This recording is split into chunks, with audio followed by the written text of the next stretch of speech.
Kids Learning World. Hi there! Do you know what a toucan is? It's spelled Toucan. Have you ever seen one before? That's okay. Let me tell you about toucans.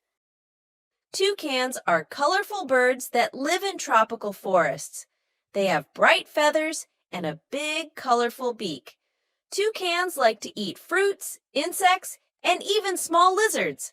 They're excellent flyers and can hop from tree to tree with ease. Toucans are very noisy birds and often make loud calls to communicate with each other. They're known for their beautiful colors and unique beaks.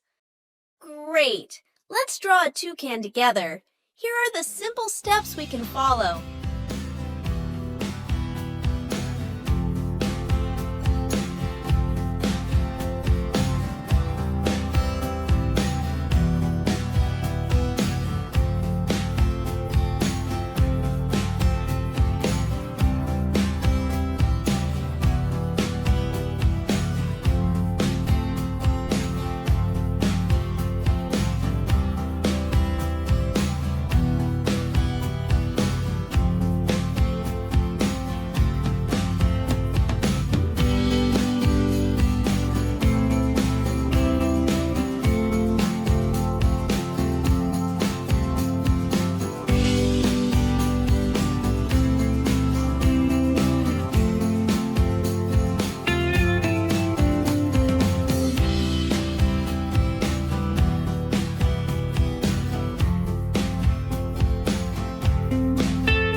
me. See you next time. If you ever want to draw or learn something new, feel free to come back. Goodbye for now.